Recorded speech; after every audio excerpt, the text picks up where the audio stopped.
Shlomi loved being punctual, but was running late for a meeting.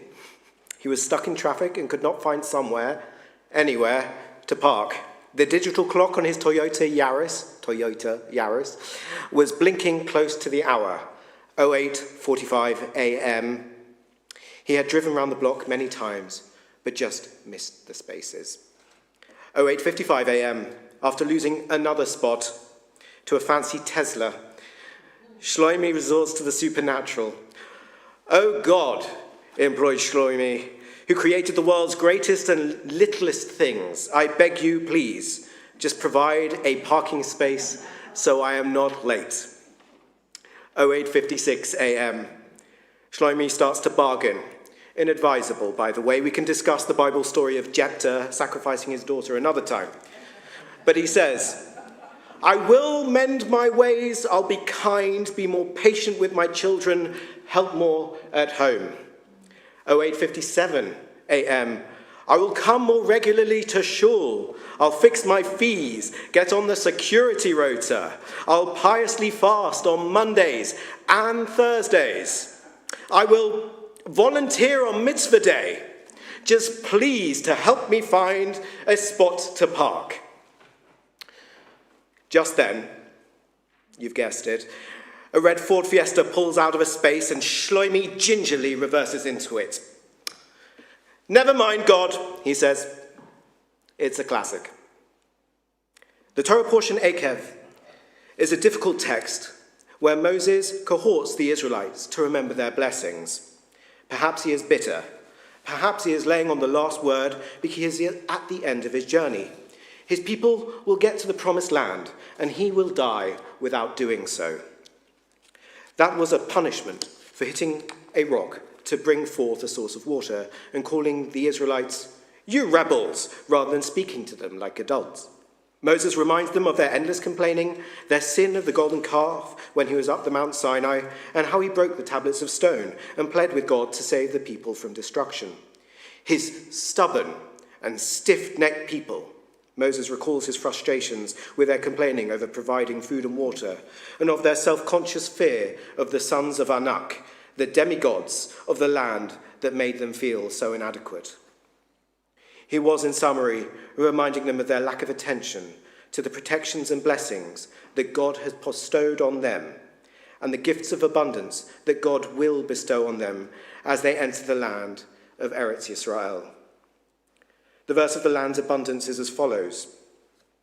"For the Lord your God brings you into the good land, a land of water brooks and springs, a land of wheat and barley, figs, dates, pomegranates, a land of olives, oil and honey." You might be familiar with the fruits eaten on Tu B'Shvat. "A land without scarcity," it continues. "You will want for nothing. An iron ore will come out of the rocks, and from the hills you will extract copper. You will eat, be satisfied, and bless the Lord your God for the good land that he has given you." Yeah. Thus, he says the verse we recite in grace after meals. "V'achalta, v'savata, uveirachta." V'achalta, you will eat. V'savata, and be satisfied. Uveirachta, and bless the Lord your God for the land he gives you. And then a warning. Take care of yourselves in case you forget the Lord your God, forget his mitzvot and other commandments, in case you eat and be satisfied, and dwell in the fancy homes you build. Literally, when you have eaten your fill and have built fine houses to live in. As you can tell, Moses repeated the familiar words, "You will eat and be satisfied." Tochal, achalta, you shall eat. Vasavata, and be satisfied. But instead of saying, uveirachta, and you will bless, it says, vayashavta, you will dwell in your fancy homes which you built. It's a simple enough message for the religious individual. You shall bless. Be thankful for the source of your blessings. Uveirachta. Our word for blessing, as bracha, or blessing, comes from the same root of the word for brecha, bet, resh, kaf, a reservoir or a source of all things. In a moment, we will say our brachot in Kiddush. For the fruits of the vine, Baruch atah Adonai Eloheinu melech haolam, borei peri hagafen, and for bread, Baruch atah Adonai Eloheinu melech haolam, hamotzi lechem min haaretz. You know it. For bringing forth bread as if it springs from the earth.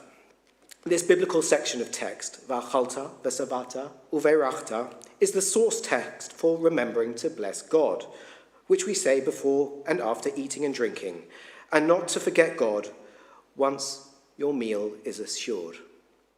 Chapter 8 of Akev repeatedly brings this message home with what is described as the so-called test of the manna, the food that arrived daily to sustain the Israelites in the wilderness when they had nothing to eat.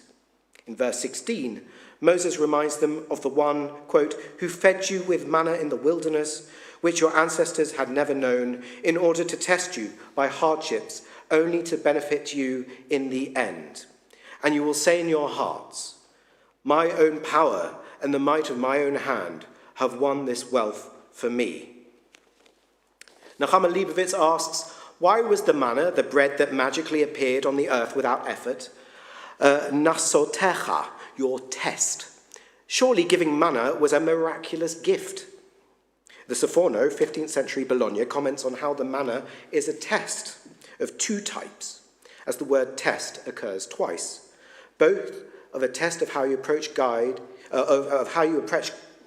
God in times of plenty and in a time of dependency, as the Israelites were in the desert where nothing grew. In other words, the duality is as follows. Will you forget God as the source when you are in need? And on the other hand, will you forget God when things are going well, when you are complacent or used to it? We know from times of hardship, or when we are so broken-hearted, we don't want to think of religion. Those who cannot afford a faith-based community and habits, who do not have their basic Maslowian needs met to function, how are you to bless then? At the same time, we know that in times of plenty, that we can easily be seduced by our own successes and be drawn into a complacency, decadence and decline, and more generally the bitterness that comes with forgetting how to be thankful. As a community, how do we make provisions for the spiritual life of both? I think the answer is making community space for Shabbat, for rest and recreation. This is why Rashi in Exodus says the manna is a test, to observe Shabbat, as the children of Israel were commanded not to gather the manna on Shabbat. Indeed, some have the tradition to have 2 loaves of challah to remember the double portion they were commanded to take on Friday. The liberals don't do this for other reasons. The liberals do, however, celebrate Shabbat in the strongest possible terms. And with this, we conclude on how we are to find its relevance today.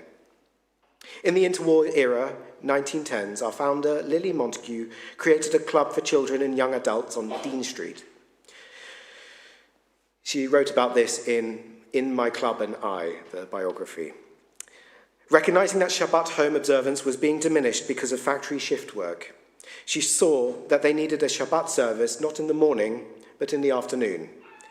Lily Montague reasoned that young factory workers will neglect the holy nature of Shabbat on a Friday night out of necessity, and following the discourses on youth clubs at the time, she had much anxiety about saving a sense of morality, of family and domestic life. Her liberal point was, not to hone in the moral one, that it was a spiritual provision that must be endowed pragmatically, without orthodox legal quibble, so that people in need can worship and seek a spiritual life to recreate themselves at the end of the week. This liberal pragmatism was renowned. Claude Montefiore visited the club on Yom Kippur and saw girls there dressed in clothes for gymnastics. He commented only that their dress was frightfully queer, but did not suspect it was actually the gymnasium that shared the building. So it was to some extent, to summarize, in faith, we ought to be a bit more pragmatic. As for Shlomi, in his Toyota Yaris, who has such strange but recognizable way of remembering and forgetting God, we know we have to make time to bless, to find the source of life, the brechacha, not out of a sense of the supernatural in times of crisis, rather to habituate ourselves in genuine gratitude for the gifts we are given, to give ourselves time to stop and count our blessings regularly and often. Va'achalta, v'savata, uveirachta. So you shall eat, be satisfied, and blessed, so that we are habituated to appreciate the brachot, the blessings in our lives, and to make our lives a blessing. Shabbat shalom.